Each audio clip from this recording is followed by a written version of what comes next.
Ya, Assalamualaikum warahmatullahi wabarakatuh. Alhamdulillah ketemu lagi di kegiatan pembelajaran dengan agrobisnis Tahfidz Kampung Quran Cendekia.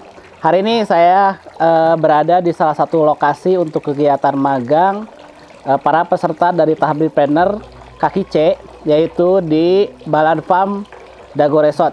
Itu sekarang sudah ditemani salah seorang pemilik termasuk pengelola, ada Pak Iin. Nah, ini Pak Iin. Pak Iin ini beliau adalah salah satu orang tua siswa juga di Kampung Quran Hasna ya, tahun kedua ya. Tahun ketiga, udah 3 tahun di Kampung Quran belajar. Beliau salah satunya Pak Iin ini mengembangkan kawasan di Resort Dago Pakar, yaitu di Balan Farm. Nah, nanti siswa-siswi yang belajar di Tahfidz Agrobisnis ini salah satu tempat magangnya di sini. Jadi ini ada satu ruangan untuk kita berdiskusi, belajar di salah satu tempat, satu sudut di Balan Farm di kampung di Kaki C ini. Ini bagian dari Kaki C juga. Nah, kebetulan salah satu program wirausahanya dari awal dibangun di sini untuk pengembangan dari sektor pembibitan budidaya lele. Oke, kita akan lanjut ke bagian bawah. Oke, sahabat trainer, kita lanjutkan di sesi berikutnya. Ini salah satu tempat untuk pembibitan ya, Pak. Ini pembibitan. Ini kurang lebih ada beberapa kolam. Nah, ini model pembibitannya berbeda. Kalau di episode sebelumnya kita menggunakan kolam bulat. Nah, ini pakainya kita kolam, bisa dilihatin Pak Iin. Nah, ini kolamnya pakai kolam tembok. Nah, ini salah satu bagian dari, nanti bisa belajar juga, sahabat trainer itu belajar juga bagaimana cara membuat kolam. Nah, ini yang kolamnya permanen dengan menggunakan tembok dicor. Nah, ini ada paletnya, Pak Iin boleh masuk sana Pak Iin. Nah, ini paletnya. Nah, ini untuk proses pembuangannya sama dengan yang kemarin. Untuk sipon juga. Ini kolamnya berapa ukurannya? Ini 2x2. 2x2. Nah, ini 2x2. Nah, ini pakai sekam. Nah, untuk biar hangat ya, salah satu biar hangat, sehingga karena kita prosesnya ada pembibitan masih bayi, sehingga emang perlakuannya berbeda dengan pembesaran. Kalau pembesaran relatif lebih mudah, kemudian prosesnya hanya tinggal ngasih pakan dan sebagainya. Nah, kalau di sini beda-beda. Ini kolamnya banyak, 1, 2, 3, ada 2 kolam utama sebelah sana. 1, 2 itu untuk proses pemijahannya. Kemudian ke sini untuk sortir. Berapa lama sortirnya? 3 mingguan. Per 3 minggu. Jadi dari satu putaran 3 minggu disortir, nanti dipilah-pilah ukurannya. Nah, nanti sahabat trainer Kaki C nanti akan belajar di sini juga. Jadi belajar dari mulai pembibitan, sortir bibit, kemudian memijahkan, nah, termasuk nanti bagaimana proses untuk pemeliharaannya selama dalam masa pembesaran di sini. Begitu. Oke, ini salah satu hasil pembibitannya. Ini kurang lebih ukuran berapa ya Pak Iin? Ini 912. 912. Jadi kisaran kalau 1 kilo berapa?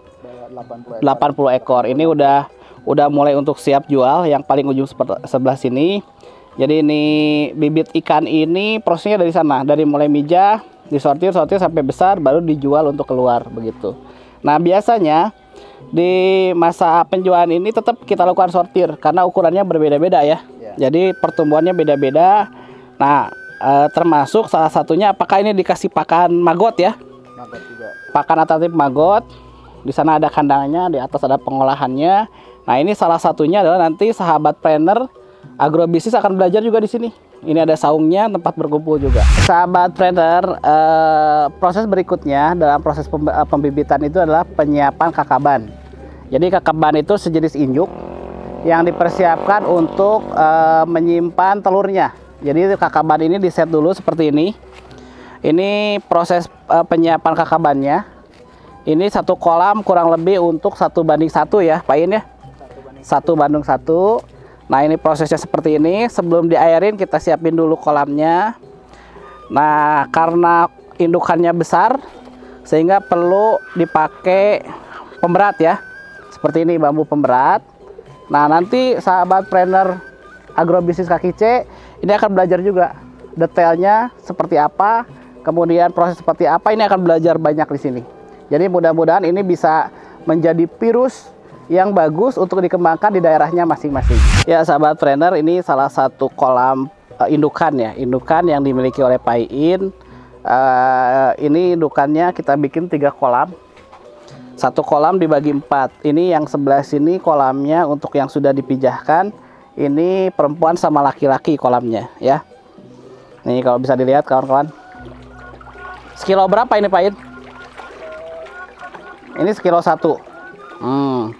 Nanti kita coba angkat salah satunya. Kita akan belajar membedakan mana jenis kelamin laki-laki sama perempuannya. Dan kemudian ukuran yang mana yang bagus untuk dipijahkan atau diberi indukan. Jadi salah satunya di Sahabat Trainer. Nanti belajar itu secara utuh di agrobisnis kaki C ini. Jadi dari mulai pemilihan indukan, proses pembuatan untuk media pembenihannya, kolamnya diajarin, pembenihan diajarin. Jadi jangan sampai kalian tidak memiliki semangat untuk berwirausaha di Kampung Quran Cendekia ini. Ya, ini salah satu indukan. Kita masuk ke sesi pemilahan indukan bersama Pak In. Nah, ini bisa dilihatin Pak In. Saya juga kurang jago nih dilihat cara megangnya. Cara megangnya gimana Pak In? Nah, ini Jantan. jantan. Bisa dilihatin bedanya jantan. Nah, kalau Mana? jantan, kelaminnya keluar seperti ini. Nah, coba dilihat.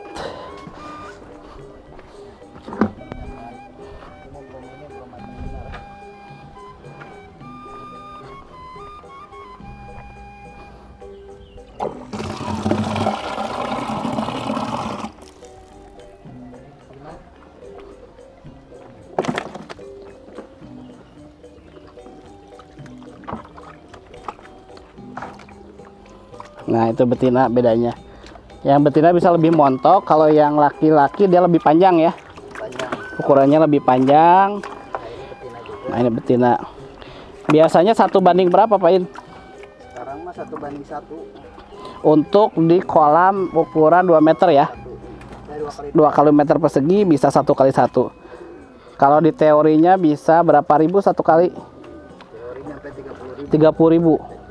Jadi dari 1 kali pemijahan bisa kurang lebih 30.000 Kang Rey. Jadi potensi bisnisnya besar. Hanya tinggal bagaimana kita belajar mengolah airnya begitu. Nah, ini prosesnya setelah diairin, setelah itu baru dimasukkan ikannya begitu. Ini hanya dipakai pemijahannya 1 hari. Jadi kalau jam segini kurang lebih jam 3 ya, berarti diambil lagi besok paginya jam 3 sore juga. Setelah itu udah dipisahkan, tinggal ditunggu masa prosesnya. Jadi di proses akhirnya ini dimasukkan kira-kira jam 3 sore, kemudian nanti diambil lagi pada saat jam 3 sore berikutnya. Jadi hanya 1 hari. Setelah itu telurnya ditetaskan dan kakaban yang tadi dipindah-pindahkan ke beberapa kolam supaya mengurangi kepadatannya. Ya, sahabat trainer kaki C, terima kasih sudah bergabung di channel Kampung Quran Cendekia. Ya, hari ini kita berada di salah satu farm kolaborasi dengan dengan kaki C. Nah, dengan sahabat saya Kang Iin tadi sudah bercerita banyak tentang bagaimana proses dari pembibitan, pemilihan bibit, kemudian sama proses pemijahannya. Jadi bagi kalian sahabat trainer, ditunggu yang mau gabung jadi pengusaha di bidang lele, ditunggu join, gabung, kemudian fokus belajar di program Tahfidz Planner Agrobisnis Kaki C. Assalamualaikum warahmatullahi wabarakatuh.